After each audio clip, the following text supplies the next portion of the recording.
Hi, good afternoon. Welcome to this Brennan Center event. My name is Andrea Cordova, and I work for the Democracy Program in the Brennan Center. We will get started in just a moment, but I wanted to urge you all to please silence your cell phones and all other noisy devices at this time. We certainly would like to engage with you, so please follow us on Facebook and on Twitter. Our Twitter handle is @BrennanCenter, and our events hashtag is #BrennanEvents. We are, hello? Hello? Hello? Is this one better? No. Hello, hello? Okay, sorry about that. We are live streaming this event on NYU's DC's Ustream. You can check out all of our DC and New York events on the Brennan Center Eventbrite page to RSVP for our upcoming events.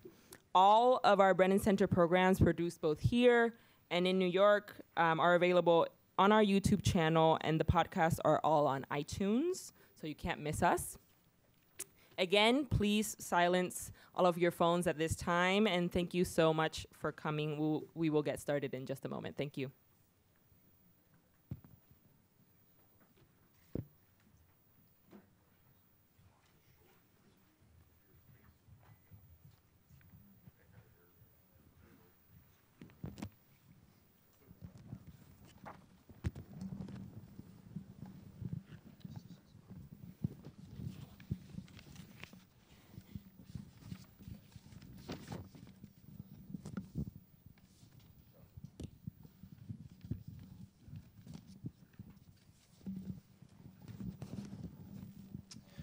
Good afternoon, everyone. Is this on?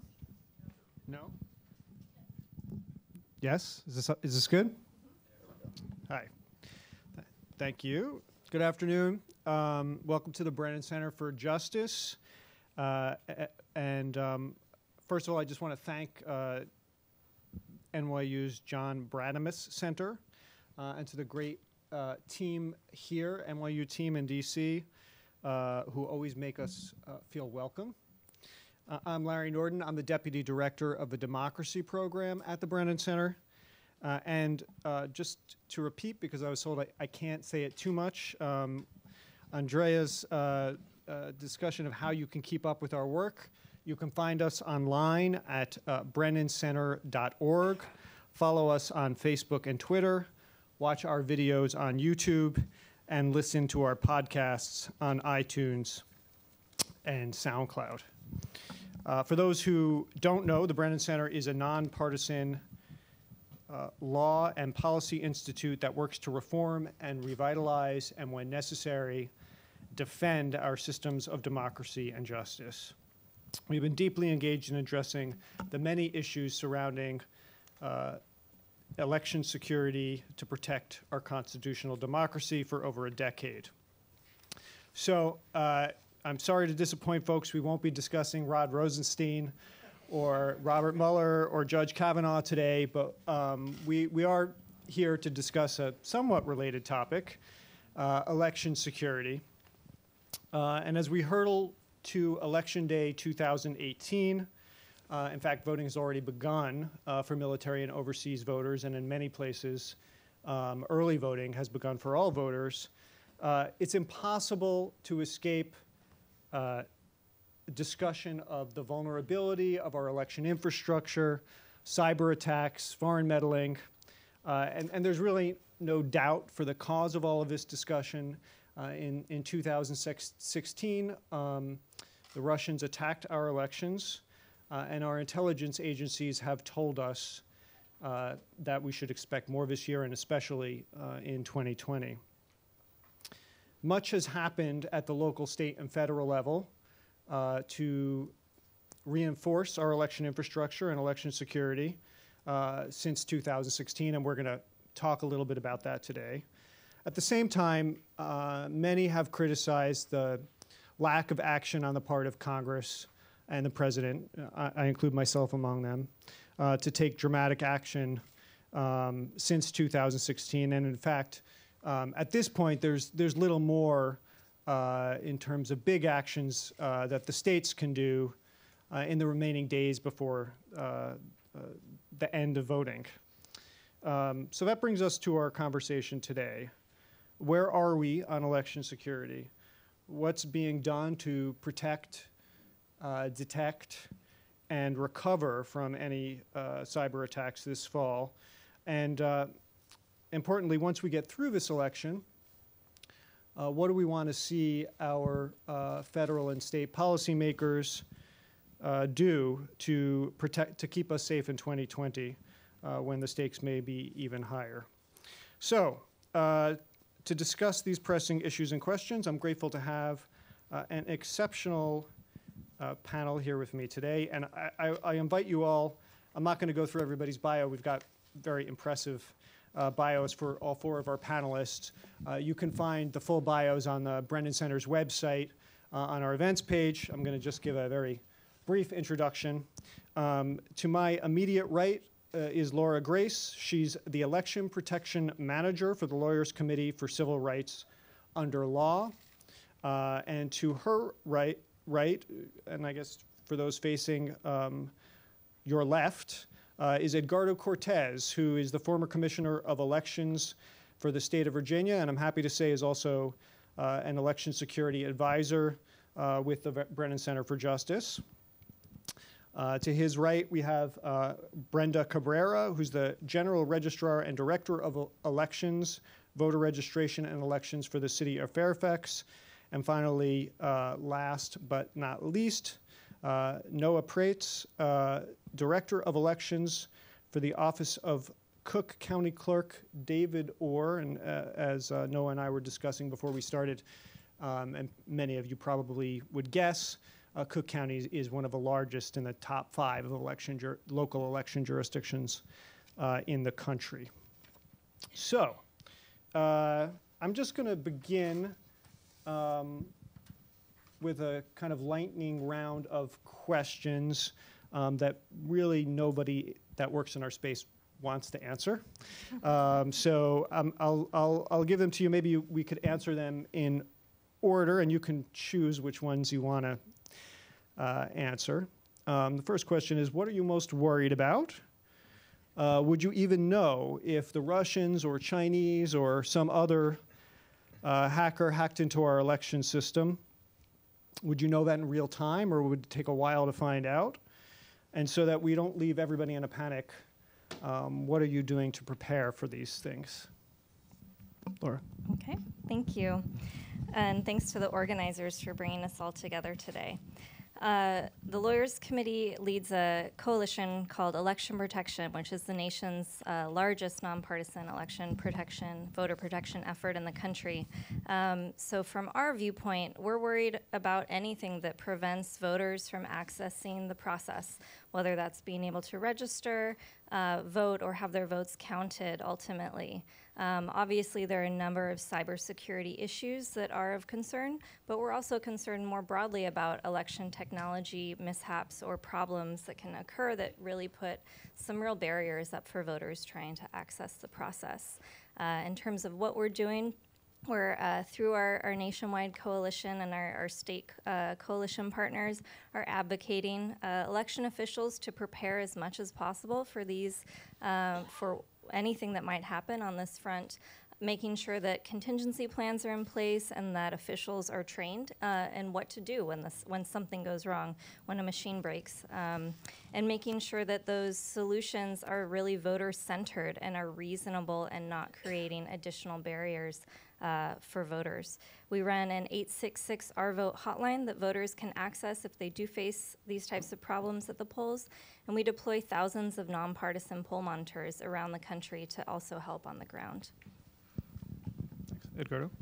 Sure. Well, thank you, Larry. I think heading into November, my biggest concern are, equipment failures at the polling place, which again kind of prevent individuals from being able to cast their ballots. But I think for me on the cybersecurity front, I think statewide databases and the potential for incorrect information or some sort of impact to a statewide database that will create all sorts of confusion and chaos at the polling place. And so I think the focus, and I think Laura mentioned, just kind of working with election officials to look at making sure there are some low-tech contingency plans to deal with these potential high-tech problems. And so making sure that election officials have done that and have things like sufficient provisional ballots on hand and backup paper poll books, things that will keep the process going and allow people to vote, even if we do end up in kind of a worst case situation. So that would be my greatest concern heading into November.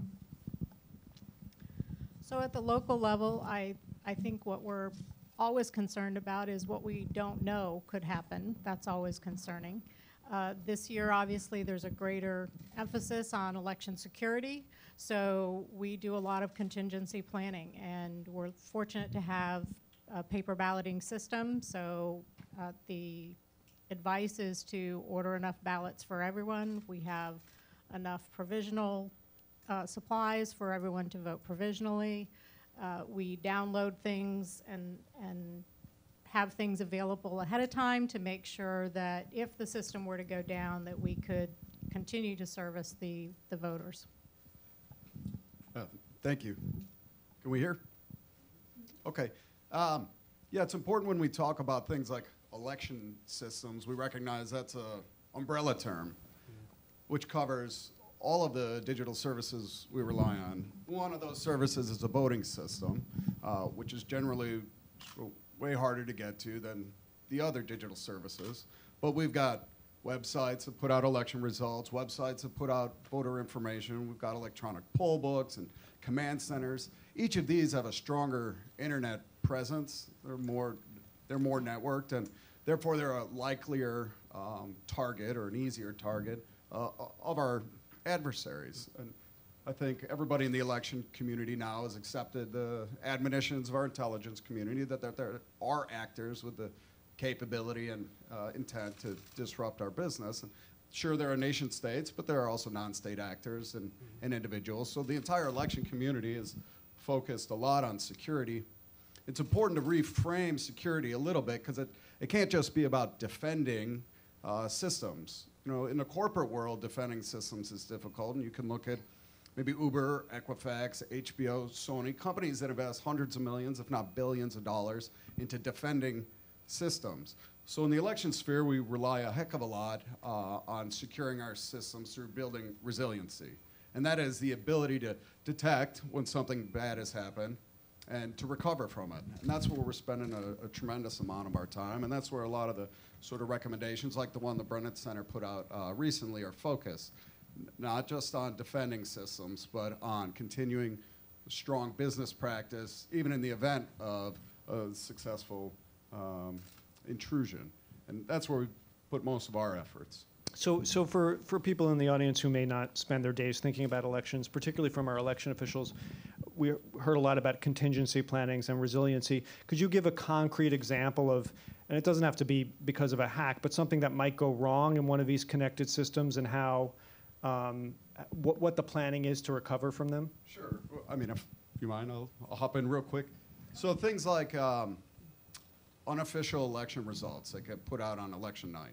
They're not real results. They're not coming from your tally system, but you could imagine how frustrating it would be if all of a sudden your website, a county's website, was putting out results that ultimately didn't match what the true results were. So then we think about ways to harden defenses for that. And one of the great things that the private sector is really stepping up in this area, both Google and a company called Cloudflare have offered free DDoS protection, some additional hacking protections. That's really helpful. The Department of Homeland Security, to their credit, especially in this area, offers cyber hygiene or scanning. They've got the bandwidth to protect all 8,800 local election officials' websites across the country to let us know what our vulnerabilities are so that we can quickly put in mitigations. So you do have to kind of role play the idea that the website's taken down, and you start to build a list of, okay,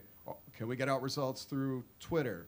What if our Twitter account is taken down? Does Twitter harden the accounts? Yeah, they will. They can harden the accounts of the election official and the administrator, and you just start thinking about backups. Luckily in our field, we all do that by our very nature. I think what we're all doing now is sort of building 300-page playbooks so that in the event of something, you flip right to the sort of the symptom, and it comes, we've got our answers right there. These are the 5 people you call, these are your vendors, this is the law enforcement you call, this is your FBI contact. And sort of a lot of our efforts have been spent making sure that business continuity reestablishes pretty quickly. Anybody else want to add to that? I can just tag on to that. A lot of what we do relies on information that we get and relies on the internet. And so as much as we can keep a copy of that information on file so that we are not dependent on the internet if something should go down, which happens even outside of this emphasis on security. We do scan our computers. We have a relationship with DHS to do that. We're in constant contact with our IT department for things that they will help us with. But I think having a paper, we do paper poll books so that if the information were to not be available to us, that we could recreate everything we need to conduct the election. So I want to change directions a little bit here and talk about, we're in Washington, D.C., the role of the federal government in all of this. As I said in my introduction, Congress and the President have gotten some grief about not doing much in the face of a hostile power attacking our elections in 2016.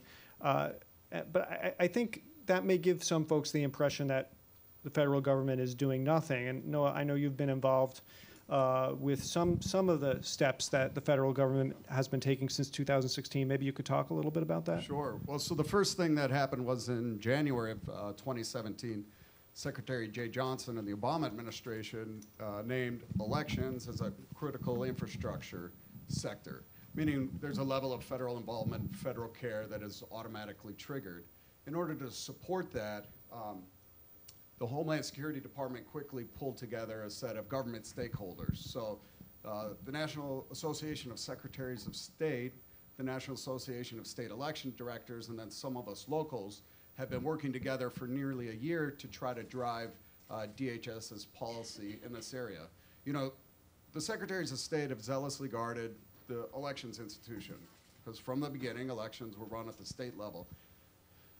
State election directors bring the idea that they need to institute and protect the institution of elections. So they've got a slightly different flavor. And then us locals, where the rubber meets the road almost everywhere, have got a different set of priorities. And we've all been working together to make sure that DHS is working properly and not overstepping their bounds. And I think it's working really, really well, much to the credit of the leadership, the Secretaries of State and the state election directors. And I think DHS, it's important to point out that the folks that are tasked with this, regardless of the sort of top-level administration's approach, the people from DHS working on this are working really, really hard to defend the institution. So I don't know if anybody else wants to comment on whether or not they found the federal government's involvement to be helpful, not helpful over the past couple of years.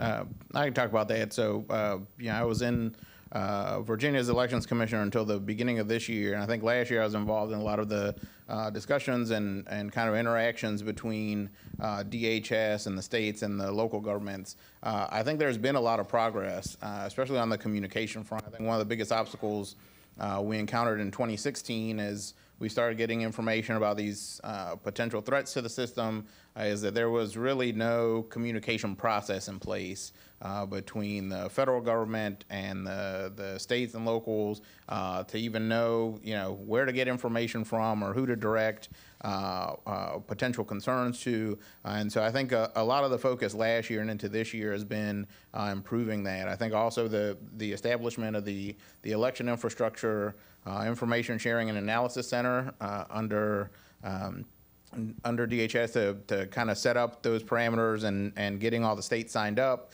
and a lot of local government signed up for participation in that, and for all the kind of services that get offered there has been a huge step forward. So there has been, kind of a lot of interaction and discussion and movement around improving that communication. You know, there are obviously still disagreements about the extent that the federal government should be involved or can be involved, but I think aside from those kind of more policy-related questions, there have been some actual concrete steps that have been taken over the past year and a half to really prepare for the 2018 elections and get everybody a lot better positioned.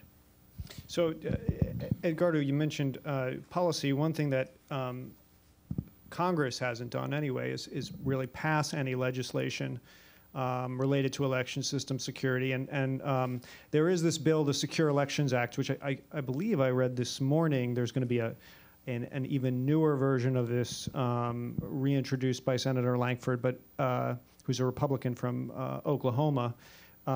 This bill has, I think, the support at this point of at least 14 senators, 7 Democrats, and 7 Republicans. Could you talk a little bit about what the bill is, at least in its previous forms, and whether you think it would be helpful or not? Sure. So I think, again, kind of there is, at least as of this morning, reporting that towards the end of this week, maybe early next week, there will be a new version introduced. But it unfortunately hasn't gotten action yet. It was scheduled for a committee vote, and that kind of got pulled. But the bill does a couple of things. The first is that it really formalizes in legislation that communication process that I was just talking about between the states and the federal government. Right. So it memorializes that, and it makes it a federal requirement, you know, under federal law, that information sharing and kind of communication flow is happening going forward, so that regardless of the administration, regardless of who's in charge, that kind of continues on.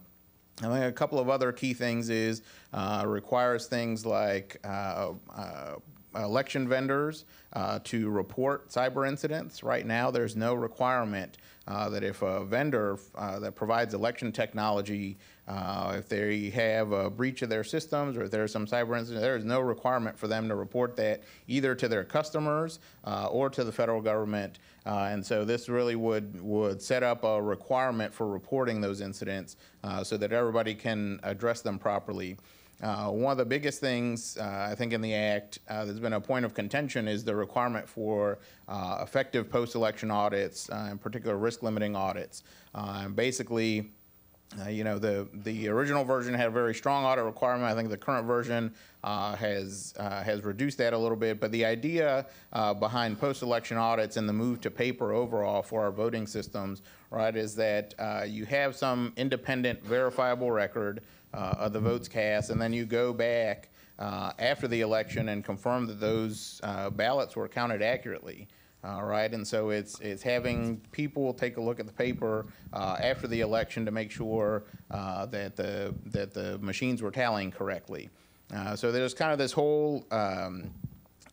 You know, we'll see kind of what the next version comes in. I think it's unfortunate Congress hasn't taken a lot of action. There was some money that went out to the states earlier this year for election cybersecurity.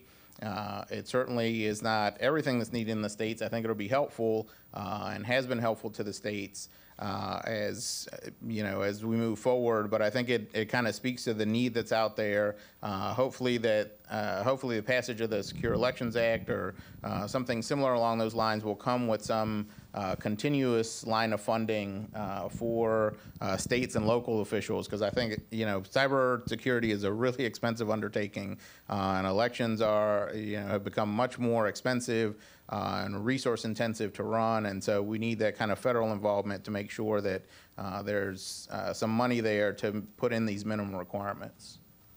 Does anybody else want to comment on either the Secure Elections Act specifically or what they'd like to see, what more they'd like to see from the federal government? Maybe nothing, but... Well, I'll certainly take it. You know, in our mind, there are really two priorities. This is me personally.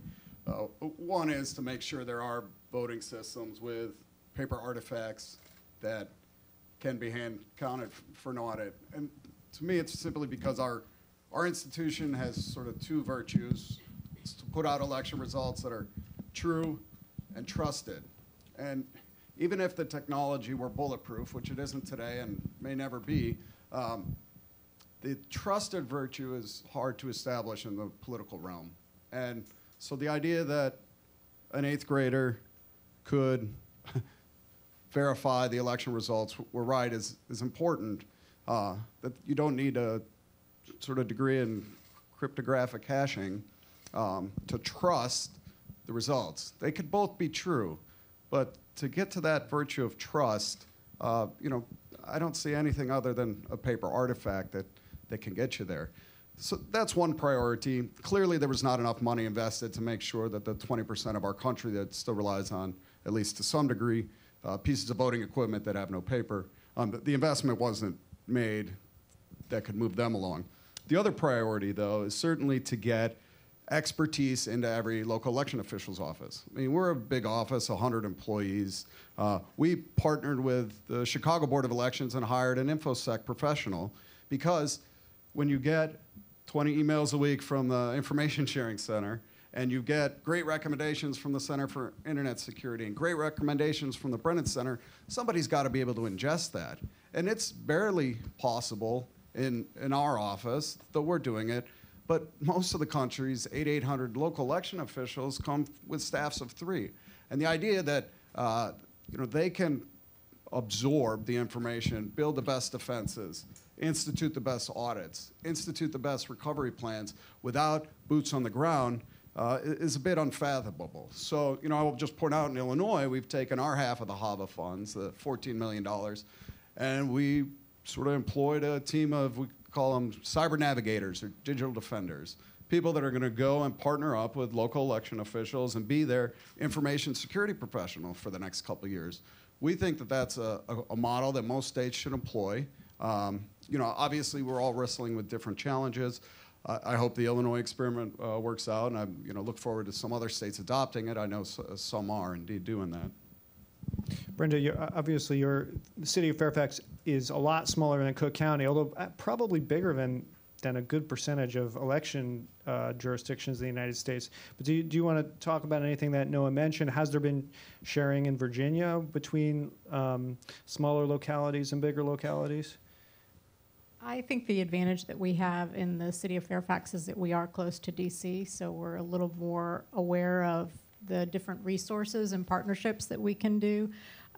There are localities that are my size or smaller who do not have IT departments. And so, as Noah was saying, you're being asked to ingest and respond to an awful lot of information that you really don't understand. I think I get 10 or more emails a day about election security. So I think the resources and these partnerships would be really helpful, and I think it is important to note that while Cook County's in top 5, there are a whole lot more City of Fairfax small localities in the United States than there are, and we need resources.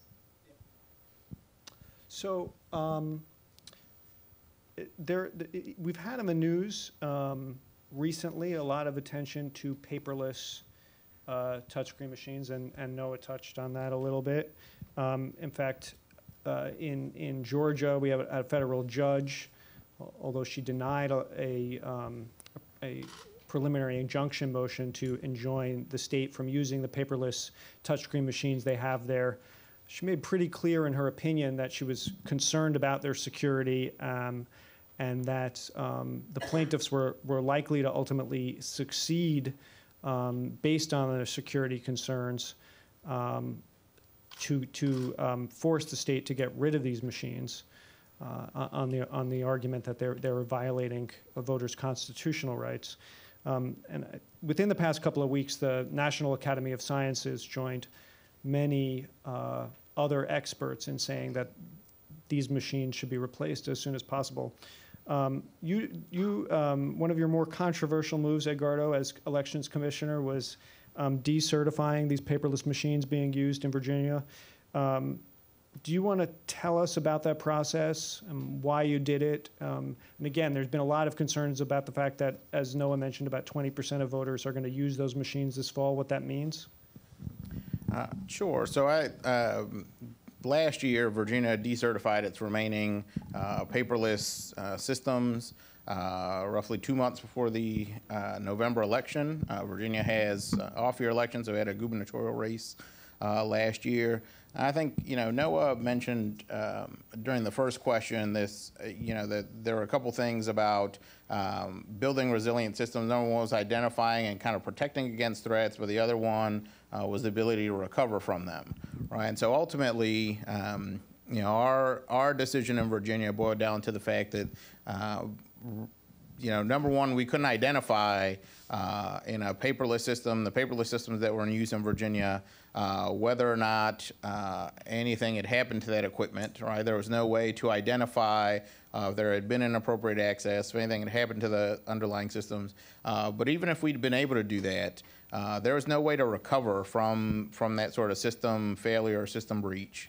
All right, because it's paperless systems, once you change those records, there is nothing to go back to, no way for you to recover in that instance. And so the inability to recover from it and to not even know if there's a threat there in the first place really makes it not a resilient system, the paperless system. And so we made the tough decision in advance of the November election to force quite a number of local governments to deploy new voting equipment that has a paper record, which does provide that kind of independent record and ability to recover, right? Even if, and scanners go down as well, become inoperable, and you can have issues there. But if that happens, you always have the actual votes that were cast there on paper and the ability to recover from that. So that for us was really the deciding factor in Virginia and pushing everybody to paper. And I think it's been tough. We did an earlier round of decertification back in 2015. That was around a specific system where we found some security concerns, but I think ultimately it made the voting process in Virginia safer and more resilient and really improved the process for voters. So I just want to add a tag. When I spoke earlier and listening to you now, I do think that's the best policy adoption moving forward. But obviously, we're administering elections now with the equipment we have now. And, those 20% of the voters should feel very strong. Those secretaries of state in those areas take this incredibly seriously. The state election directors in those areas, the county clerks and the city administrators are building the top-notch controls. They're putting in all of the defenses they can. These are low probability attack vectors, just given, they're not impossible, but they're low probability relative to the other systems we rely on. So, voters going into this election need to feel and should feel very confident that the people charged and tasked with protecting the administration of elections are getting what they pay for. Moving forward, though, as a policy, I think we ought to be adopting one that just eliminates the possibility of catastrophic election failure. So I'm speaking years out for implementation and not for November.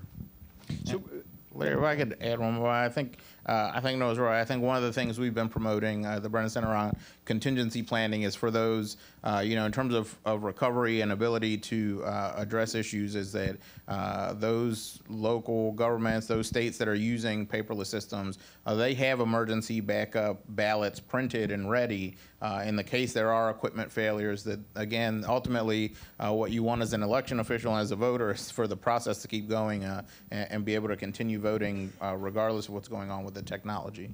So, Brenda, you've actually administered elections with both systems and I guess dealt with the consequences of Edgardo's decertification. Maybe, can you tell us a little bit about the difference in running elections in those two systems? Sure. I was in a really large locality for about 25 years, and then I transitioned to where I am now in 2015. When I got the job, they were on a particular system, and by the time I took over the position, Edgardo had decertified the equipment that they were using. So fortunately for me, I had been through a long procurement process previously, so I was able to sort of put that into effect in my smaller locality. I think there's a lot of emphasis on the piece of equipment that you get. We have to get new equipment, we have to get new equipment, and while that's important, I think the things that take you the most time to get used to are the process changes that happen. Your election officers will have a different process. Your voters will have a different process in the precinct. You also have accessibility questions about when you're going from a DRE that is in itself accessible ADA compliant equipment. You may now have 2 different pieces of equipment in your precinct in order to vote in a paper system. Also, ballots and paper. It's a lot of paper. It's a different way of getting the ballot, we have absentee voting. So now we're not relying on a machine to give the voter the proper ballot. We have to have those ballots, and we have to have enough of them for everybody in our locality who votes on different ballots. And then I think the cost of those ballots is something that sneaks up on people, and that's something that you have to consider. It's an ongoing cost that you did not have before when you were working on the DRE. I defended the DREs when we had them because I wanted the voters to certainly be confident in the systems that we had. But I'm happy now to have a paper-based system, and I tell people that this means we can essentially recreate the election if we have any indication that something has gone wrong. The other thing that's challenging in the switch, I think, is the messaging. We really employed our election officers and gave them very specific words of encouragement to the voters because they're really on the front line on election day when the voter comes in and says, why are we going back to paper and why are we doing this? So messaging is really important to people as well in the transition. So Brenda, one of the things that you're now able to do with these systems, which you had a pilot just, I guess, a couple of months ago, was something called a risk-limiting audit of the system afterwards and of the election. This is something in the election security world we keep hearing. I've heard in hearing senators ask about risk-limiting audits. I'm not sure that they really understand what they are. Maybe you can help everybody understand why there's been so much talk of risk-limiting audits of our elections and what that means and how it went. So I would be pretty confident that they don't know what it means. It has taken me some time to understand what it means. The first thing that I had to understand was that a risk-limiting audit is a very specific thing. It's not me sitting in my office trying to figure out how can I build confidence for my voters? How can I audit this election that we've just had? It's a very specific set of steps that you take to do that. The gold standard of accounting for an election is really a full hand count. And while that might not be as scary in my locality, which is small, even though understaffed, that's just an enormous task to undertake after every election in really large localities. So a risk-limiting audit allows you to mathematically create a sample that will give you a level of confidence that when looked at by hand will reflect the outcome of the election. Or if it doesn't, it will show you that you have a problem and what that problem might be. So I suppose, in theory, one of the benefits is that you're counting the minimum number of you're hand counting the minimum number of paper ballots that you need to have high confidence that the wrong candidate didn't win, basically. Right. I refer to it as math magic. And I think that's another thing that happens when we talk about risk-limiting audits is that people get really caught up in the math and how it works. And I've discovered that there's a lot more to talk about in a risk-limiting audit than just how you get to the sample size. We did 3 different kinds in the city of Fairfax. So we basically hand-counted an entire precinct. We did a batch comparison where we had a sample size of about 69 ballots, and we compared those to what the machine said, how the machine said it counted that ballot. And then we also did a polling audit, which requires a larger sample size and different math, and we did about 200 plus ballots for that one. But that would be a lot less than having to count the entire election, and then that also introduces a certain amount of other human error with it as well.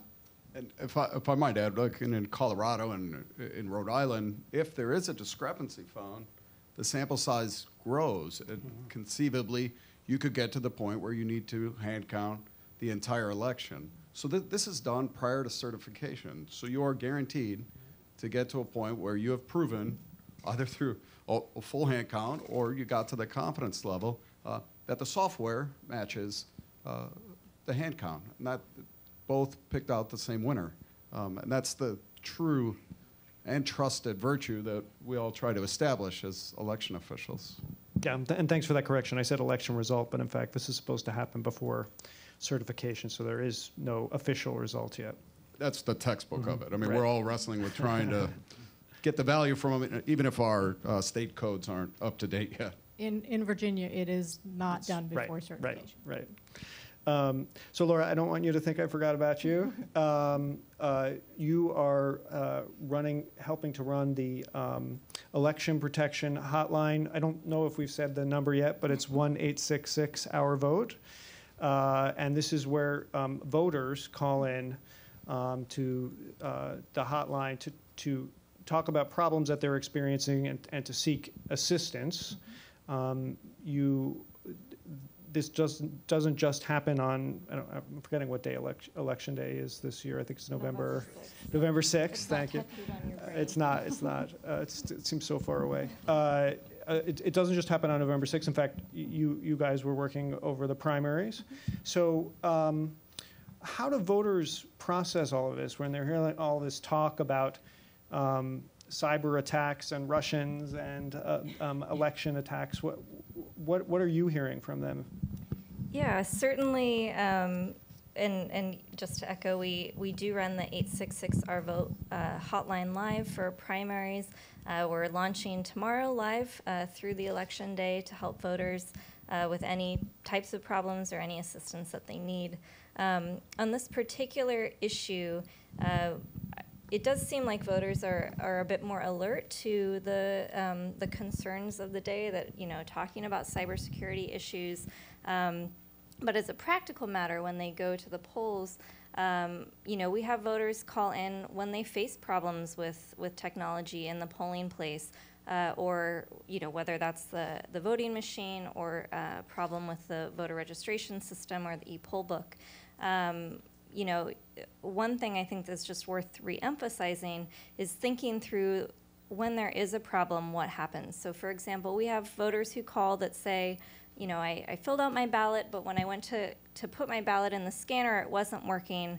So they put my ballot in a secure location and said they're going to check it later. And we're reporting to make sure this is known. And, through our network, we let election officials know that they need to, make sure that the scanner's fixed. But the voter themselves, their ability to vote wasn't impacted by this problem, compared to voters that call when a DRE machine is broken. And if that's the only option in their polling place, say, I've been waiting for an hour, they say someone's coming, but now I have to go to work.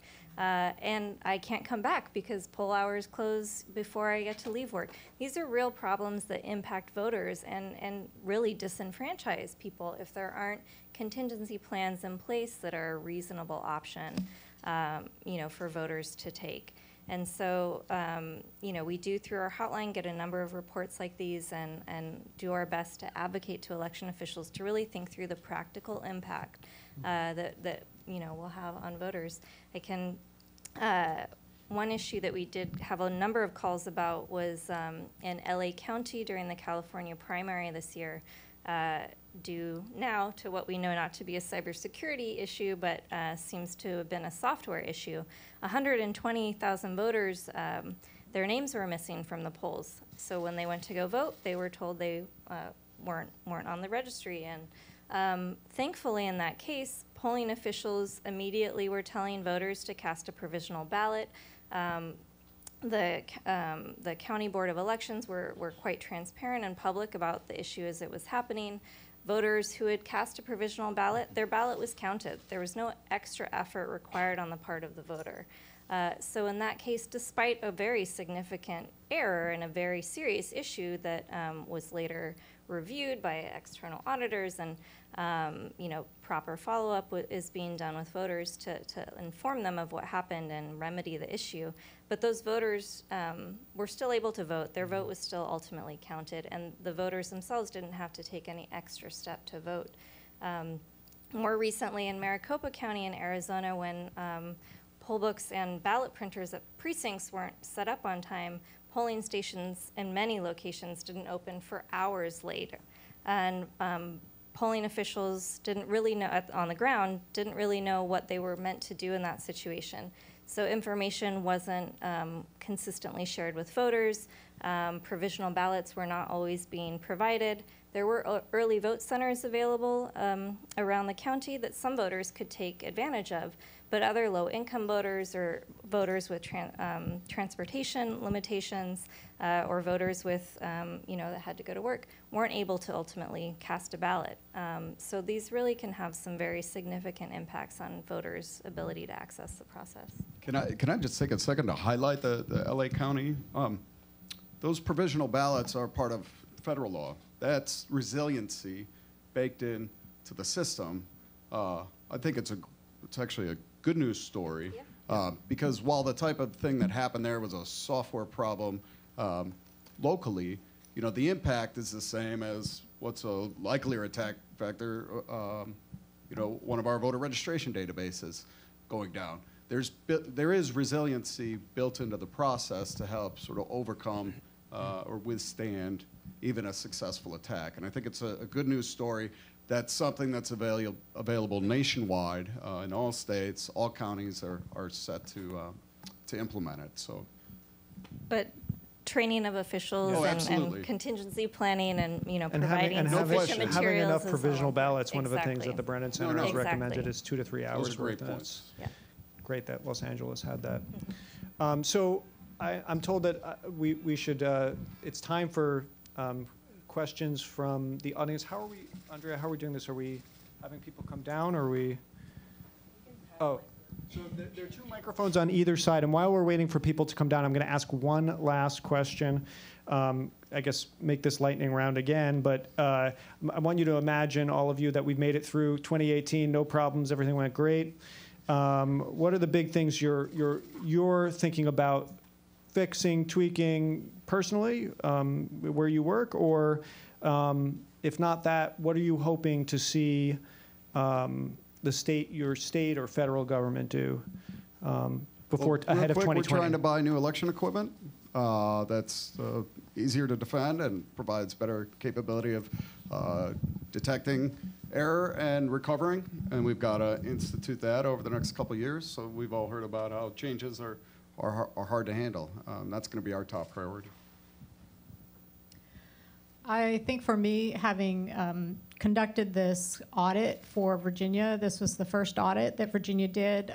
The law came into effect in July of this year, and we have a lot of work to do to kind of hammer out the details of that, implement audits in different kinds of localities, bigger localities, do a cross-locality audit of a contest that involves different people with different machines and how we're going to do that. So I think that will be kind of my focus in the next couple of years.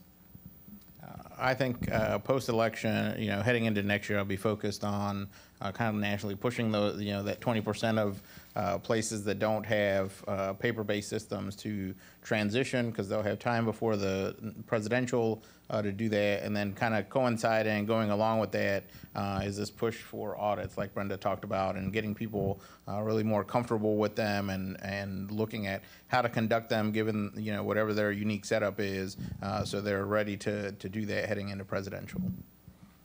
And I guess twofold from our point of view, advocating to election officials To make these changes, moving to paper ballot, again, makes a much smoother voting process and is a much secure process in the long run. But also trying to shift to a more proactive outreach in reaching out to voters. So simple things or simple actions that voters can take, like checking their name on a voter registration roll before the deadline comes, even if you're a long-term voter, is just a good practice to take on, to make sure if there are any issues with a voter registration database, that those are addressed in advance and that folks are able to vote. So hoping that not just through election protection and our partners, but also hoping to see more proactive outreach from election officials as well to really push that message to voters. Great. Hi, my name's George Ripley. I work with Audit Elections USA, and we're working on the aspect of the ballot images that are created in the new digital scanning equipment, as opposed to the older technology, the optic scan equipment, which is still used in significant amounts here in the country. But the digital scanners take an actual photograph of each ballot, and it's from that image that the cast vote record is obtained. So you put your paper ballot in, the paper ballot gets a picture taken of it, and then it gets shunted into the safe box. So then it's Sorry, from sir, that digital image. I meant to say when we started, if you could make it a one-part actual question, that would be great. All right. So I noticed that you didn't, nobody addressed the concept of ballot image audits yet, and so perhaps one of you could do that. Sure, I can address that. So I think, from our perspective, having people actually check the paper is really the most effective and the best way to do this. I mean, when you're looking at digital images and kind of digital records, you have the same potential issues around malicious software or all sorts of other problems that you may encounter in a paperless system. And so that's why we've been promoting and talking to folks about doing the paper ballots, the risk-limiting paper-based audits, because that's really where you're going to get that independent record check of. Yeah, so the only thing I would add to that, Edgardo, I think you would agree, there's nothing wrong with using digital images to audit. It's just that should not be all that you're doing. So there's plenty that you could learn from that, but at the end of the day, you need to make sure that you're looking at the paper too. Right, I think that's a good point. There are a lot of things you can learn from those digital images, not just on the audit side, but from the voter side. You can look at issues around ballot design and problems that people may have. There's a lot of good things that you can do with those ballot images, but when we're talking about from a security standpoint of the systems, really our focus has been on the paper-based audits. Oh. Hi. You want to go first? Go ahead. No. My name is Stephanie. I'm with the Secure Elections Network, a group of indivisible groups working on election security. We're trying to let our activists know now what to do to make sure they are registered, to know the hours of polling and to know if they need a ride. Is there an online site that they can go to, or is there a number that does your 866-R-VOTE help with that, or is there something else you recommend? Yeah, the 866-R-VOTE hotline, which will be live from tomorrow through Election Day, can help voters with any kind of information they need, any obstacle that's preventing them from voting. If they don't know where their polling place is, they don't know how to check their name on a voter registration roll, our volunteers are ready to help with that. If they need to find a resource to find a ride to the polls, we can help direct them to local resources as well. And of course, if they face bigger problems or bigger issues when they go to vote at the polls, like long lines or broken machines, we're also ready to help. So the 866-R-VOTE hotline is available, and 866rvote.org is also a resource where voters can find tools for those questions. That is fabulous. Mhm. That's And- really and- important. Thank you. and- And if I could yeah. just put in a little plug for, please count your, do your audits before you certify the election. Can I just put in a quick plug for, so the secretaries of state, the state election directors, they have websites that are built to provide information uniformly to everybody in the state. Every local, just about, election director has their own website. So if they know what county they live in, or what state they live in, those are great avenues to go to. Also point out, Google, Facebook, they take public information that each of us are giving them about registration, polling places, hours, and they make that public in the run-up to every election. So when you do a polling place search just in Google, that information is coming from us through an API and being published out to you guys. So finding election information should not be a problem. But the best trusted source is the state election official and the local election official. And I should say also for our volunteers at 866 Our Vote, we're directing voters to state and county websites, which can be difficult to find, but we help close that link for voters that are having trouble. Some optimization. Yes.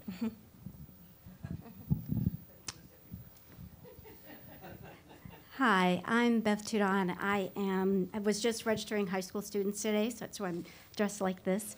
I'm also with the League of Women Voters, and I'm a precinct chief, so at an election. And so I was looking over the security checklist, and I think where I am, we do a very good job with all of these. But I was reading also here, page 1 and 2, about the connectivity for wireless networks. And we use iPads to check in voters, but they are linked to each other using Bluetooth, and they are using I'm at a high school, using the high school Wi-Fi. So we're checking in, we have 5,000 voters in this precinct, and there are over 200 in our county, 200 precincts. So it said to have a good, strong password that you will change after every election. But with over 200 precincts, should we have a variety of passwords that we're doing and using? And how secure is that with Bluetooth, with the iPads checking in and they're syncing with each other, and they sync with my poll chief pad and such? So I'll take that. It sounds like you're perhaps in Northern Virginia locality. I did not say that. And so, when in Virginia, we actually established electronic poll book standards a couple of years ago. They required testing and certification of poll books, not just to make sure they work appropriately, but that they meet state security standards. Right. And so I think those poll pads in particular had specific requirements about how they get deployed and the use of networks to make them as secure as possible. Certainly the preference is to not have that, but I know those systems come kind of with the wireless functionality baked in. But I think there are some state requirements around security that they have to meet, and I think also at the local level, right, they are deploying, they're doing secure storage, they're doing updates prior to elections, they're doing kind of the password deployment, so they are taking those additional steps at the local level before they field them to make them as secure as possible heading into the election. And I guess another thing to add is having paper backups in the polling place of the poll books and enough provisional ballots so that if something really does go wrong, and look, it happens every election somewhere with electronic poll books that there's a problem. Right. And having enough so that you can get through a couple of hours of voting on provisional ballots while they're trying to figure things out is really critical. I guess what scares me is that as a chief, if there were someone who somehow so we have the paper poll backup, and we have to double check that everything is correct before we start the election. But during the day, we're using the iPad and checking everyone in. If something happened, if someone comes and says, this is my name, this is my ID, but we show they already have been checked in that day, if someone somehow has gotten into the wireless network and started hacking that, we're kind of stuck. I mean, Well, you're voting in provisionally, right? And you've got some then number of weeks after the election to sort of resolve it. Right, but I can't tell if someone has, I mean, you've got to have the numbers matching all the time when they're coming in. This is a bit of a tough area. We cannot eliminate responsibly all risk. Right. What we do is we manage it. We recognize that the ability to be digitally connected to a precinct, to know what their bandwidth is, how many people are coming in, if there are lines, we'll say, to get that value, I'm going to trade the possibility that, you know, this Bluetooth or this wireless access point could create another set of problems. Okay. So as administrators, we're constantly managing risks. To move back in time to a place where we've eliminated them all, I think would make us pretty irresponsible. So yes, it's an imperfect solution, but the provisional ballot covers the absolute baseline. That voter gets to vote. The election administrators or tech staff gets to work through the specific problem. You have information in front of you that says they already voted, so you might be in a little more of a bind in the precinct, having to sort of talk through why you push them down that path. Right, okay. But I think it's a reasonable risk-reward balance decision, and we've got a ton of those that we make. Right. And they're all highlighted now, especially as we think about connectivity and sort of cyber exposure. Well, it hasn't happened, so it just makes me, I was just thinking about it. No, Did it it's a happen? great question, and I'm glad you asked it, because I think a lot of us who study elections are concerned that there's been a huge increase in the use of electronic poll books for good reason, as Noah pointed out. But we certainly have to be focused on that we're keeping up in terms of what we're doing and backup contingency planning, security, to make sure that we're keeping up with all that change. Good. Thank you. Her issue is a local issue. Somebody could not hack that from afar. Somebody would have to be in proximity. So it's a really small percentage kind of problem. Well, it depends on the Right. poll book. I think the concern over e-poll books and wireless connectivity in general is that once you start along the road of wireless connectivity and internet connectivity, right, that opens up a lot more avenues for kind of remote access to systems, and so that's where you get the balance that Noah was talking about. And I think the push for securing electronic poll books and taking a closer look at those, and perhaps developing some national standards around security for those, something that should be looked at. So I see we have two more questions up here. I want to get to them. Yes, I'm Mark Levine. I'm a member of the Virginia House of Delegates. Nice to see a couple of Virginians on the panel. That's probably why I'm here. Very concerned about cybersecurity. One of the first bills I introduced was a bill to get rid of the paper ballots in Virginia, so I was very glad to see your decertification, Edgardo. I was involved. We had a number of contested House of Delegates elections, and I think a recount is where the rubber meets the road. I think people aren't as concerned when someone wins 55-45, but when every ballot counts, that's when every ballot counts. And many of you know we had an election in Virginia where they had to draw by lot, and there was a real question over which ballot should have been counted or not. So I'm going to be introducing legislation this year, but my question is, paper ballots are great. They're definitely the gold standard. But in the recount procedure, what they do is they run it through the scanner first, and then they only examine the ballots that are overcounted or undercounted. And in that procedure, people are telling me the dirty little secret is you run ballots through a scanner one day, and you run it through a different scanner another day, and the count is different. The overcount, the undercount, sometimes ballots fade. That's very scary to me.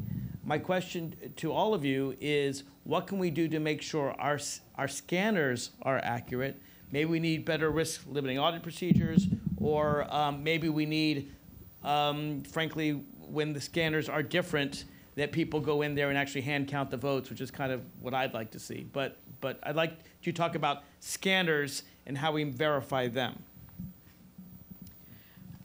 So I'll step lightly into that into that question.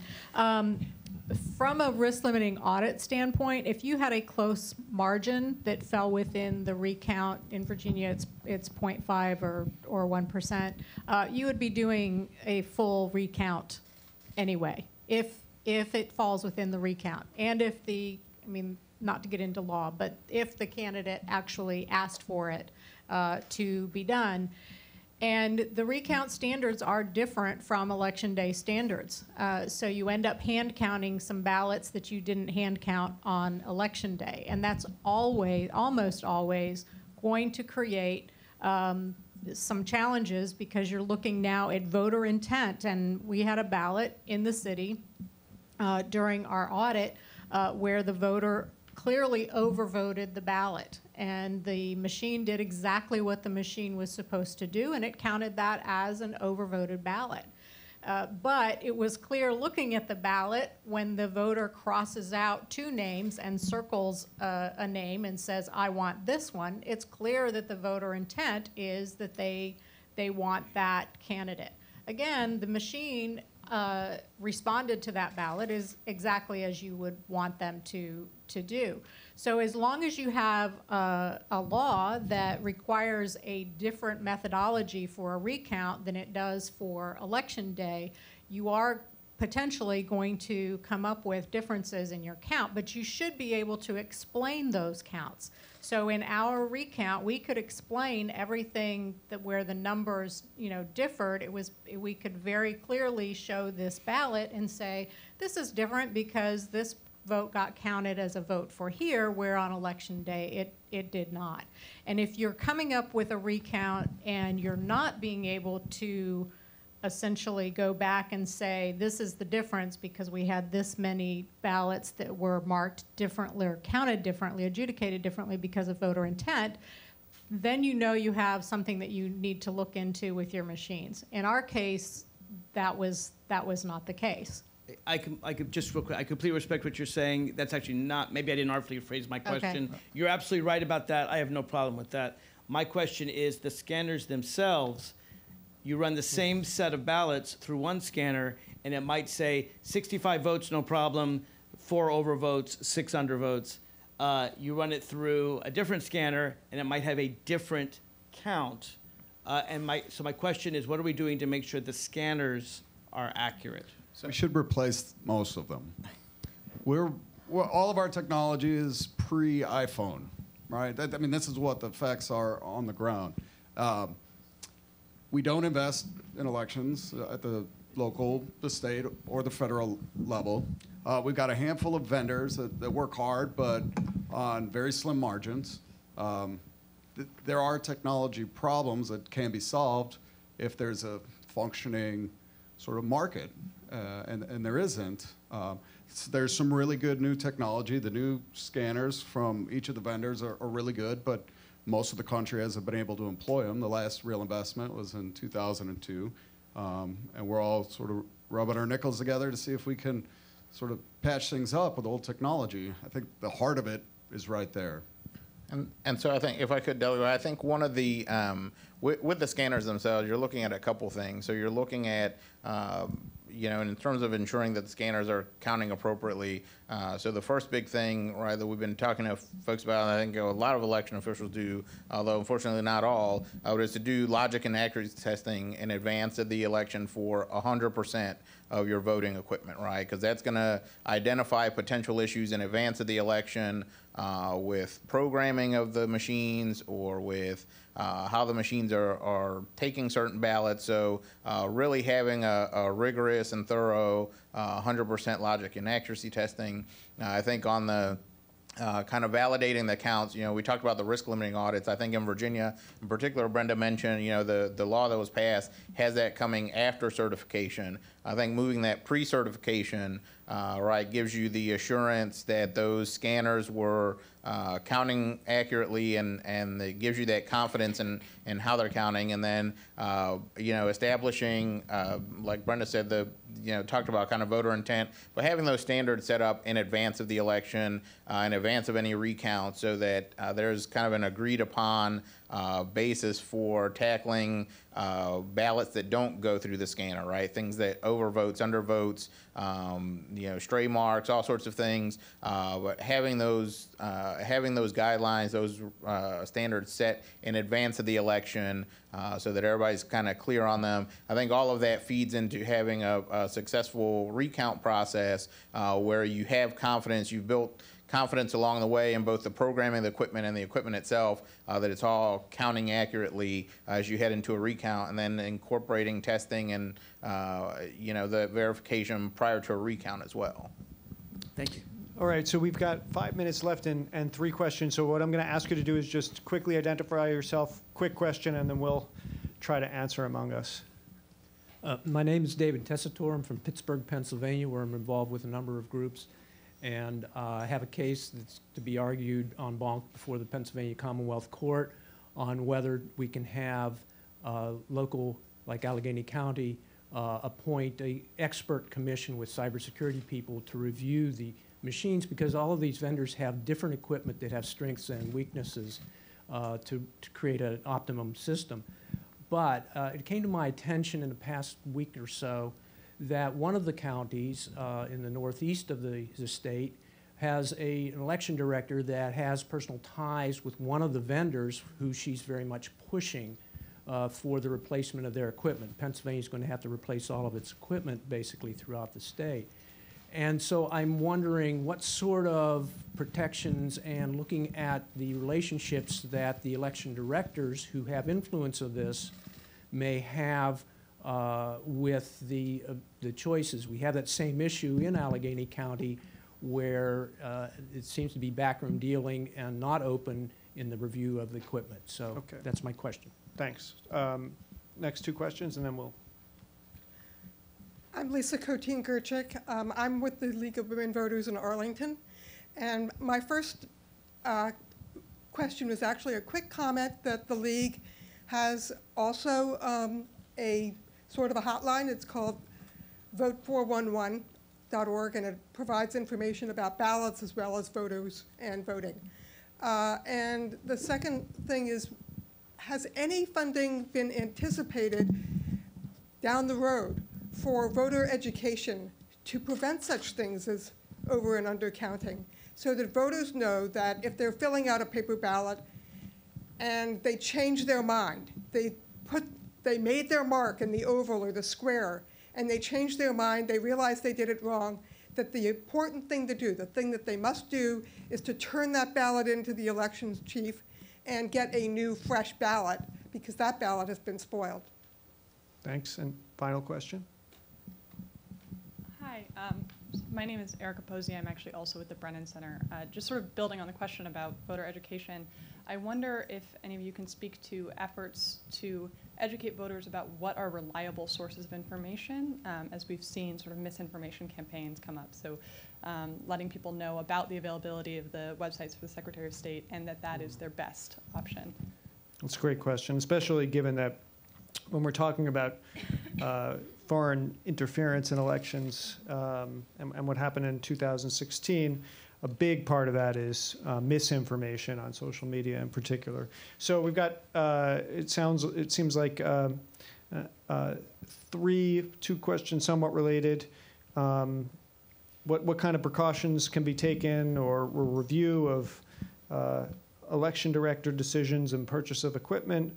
What kind of education is being done or can be done around things like overvoting and improperly marking ballots, and then more generally about getting voters reliable sources of information. Maybe we can go down this way. Noah, do you want to take any one of those? Sure. So local procurement codes, I think, drive how all that decision's made, and I don't know how to advise you beyond that, but I would assume there is one in the county and the state that would drive decision-making. So with respect to voter information, it's tough because most of the country, we all make different choices on what ballots are given and how to use them. So it's hard to put out national information. And one of the interesting things as we move towards a lot more hand-marked paper ballots, things like overvotes show back up. One of the nice things about touchscreen or ballot marking devices is they can prevent certain errors, overvotes being one of them. We're short on resources, and as we try to measure what we invest in light of the sort of admonitions of our intelligence community, which we've all come to accept, most of our efforts now are going to working sort of internally to make sure that we're as resilient as possible, and the sacrifices can often be some of these other sort of outreach activities, though it's certainly a priority for a great many election officials, but there is a constraint, and that's resource. Brenda, do you want to take any of those questions? Just the voter education piece. I think that after our first recount in my locality with paper ballots, we learned a lot about how voters interpret instruction. And so we changed our instructions, and we post those instructions now right in front of the voter. I will say that it's amazing how many times the voter doesn't see what's right in front of them. But we are reactionary in that way. We look at what happens in this election, and we will do our best to try and troubleshoot that for each election going forward, responding to where the sign is, what the sign says, and all of that. I also have the advantage in the city of having a newsletter, full-color newsletter of many pages that goes to every voter in my city. So finding those avenues where you can get information out to as many voters as possible. We live in the information age, but I feel like it's harder and harder to know how to actually get information to the people where they're looking. Ricardo?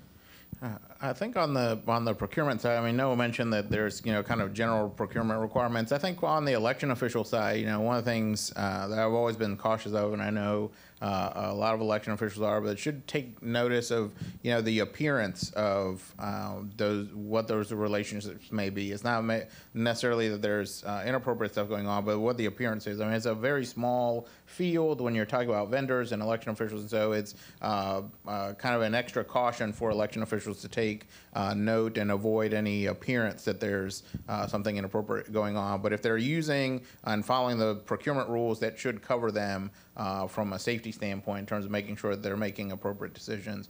I think on the education side, unfortunately, Noah's right. The resources, there's not enough resources to administer and do all of the things that need to happen right now. And on the spectrum of where the resources go, unfortunately, voter education ends up being towards the bottom of the list because the election offices have to keep the systems running. They have to employ the staff that run the polling places. They have to pay for paper ballots. They have to cover all these real and tangible costs. And so, unfortunately, the voter education piece gets short shrift. And I think that's where, there's folks like, the Voter Protection Hotline and folks like the Brennan Center that are promoting, where you can get information, helping people find that information, being those trusted sources to get it, and kind of filling in those gaps where the election offices just don't have the resources to reach.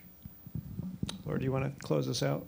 Yeah, just touching on the misinformation piece and how that can sort of be managed. I think all of us probably in many different ways are, doing what we can to counter misinformation. As Brenda said, unfortunately, the way people get information these days and digest information is so decentralized that it makes it very difficult to find one solution that will work for all types of media, every platform.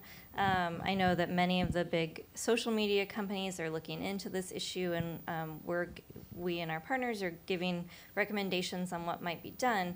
But in addition to that, I think unfortunately a lot of the onus falls on us, this room, as people who care about voting and know how to find the correct information, know what the trusted sources are, might be able to find a state or county election board's website to verify information. Where you see misinformation or hear misinformation, reporting that or flagging that on Twitter or Facebook, doing what you can to disseminate accurate or trusted sources of information. This is unfortunately a multi-pronged approach that we're going to all need to collectively take as a country. So just encouraging any avenues you have to counter misinformation, encourage you all to take those, and I know we're all doing our parts to do that as well. All right, well, thank you, everybody. I'm going to stick around for a little while if there are questions that we weren't able to answer. Maybe some of our other panelists will be able to as well. But In the meantime, if we could give a round of applause to this fantastic panel. Thank you all.